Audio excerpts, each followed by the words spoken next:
and for a book signing. Do you get scared about these sort of events, meeting the public? Um, I get tired after a while, you know. There's a lot of handshaking and a lot of intensity. They bring a lot of letters, you know. A lot of sort of having to smile for everyone, isn't it? Really, that sort of thing. Well, I don't do really well at falsity, but I do, you know. There's just you know, some of the particularly younger girls that that are fans of mine are you know, a little nuts like me, and they tend to bring like 40-page letters. Boing boing. Sorry. I think I'm gonna throw that thing into the Thames. It's got the worst ringtone and it won't shut up. It's the worst cell phone in the history of the world. Siemens, don't buy one. All right.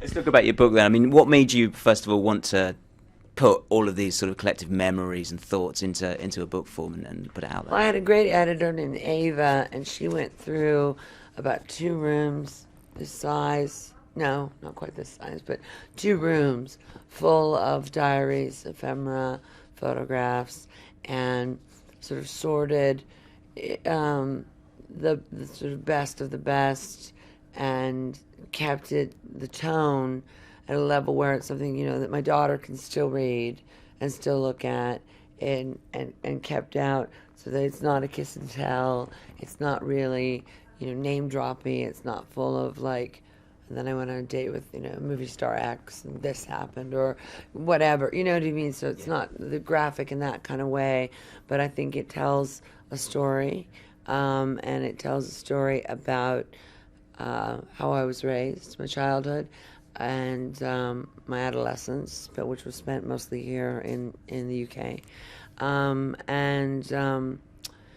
and onward to my band, and onward to my acting career, and onward to, you know, ups and downs in my life, and to present day where I've just completed a record. So You must be quite pleased that you were a bit of a hoarder, that you kept all of these sort of things. I and don't didn't know how it happened because so much was lost. You know, there's so many things that are gone with the wind. You know, so I'm really lucky that I have these things. You know, still. The bit I was reading through, because it's a big book, there's a lot in there to sort of get through, but we saw the list of things you like, and we were very pleased to see, I think it was on this page or something, Englishmen is on there. So we were very glad about that. We made the grade. Is Englishmen nice? Yeah, you know, I'm staying at a lovely hotel in Mayfair, and I walk in and I look around, and there's just something about Englishmen. They're just better groomed. They have longer, better hair. They have nicer coats. The cut of their clothes are nicer. Even 60-year-old men, 70-year-old, they're just sexier. I don't know what it is.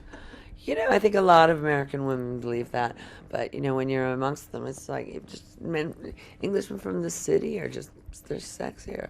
The accent as well? You know, that's sort of a myth. I mean, I can do the accent as well. Well, not as well as you can, but I can do the accent too. The accent helps, but I think it's the mentality. I think it's the growing up with.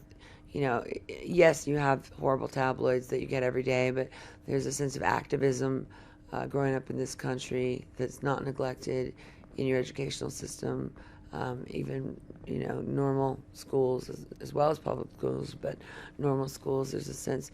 I've never met an English person who didn't have strong political or spiritual opinions, and, you know, and couldn't do algebra. And I've never met an illiterate English person. I mean, I'm sure you have illiteracy, but I've really never met, and I lived in Liverpool, in Toxteth, and never met an illiterate English person, so. They might be out there somewhere. I was good at algebra, for the record. Read if you're one of them. Looking back through, this is your life really summed up in a book form, but how is Courtney Love today? How are you now, having gone through what's in the book?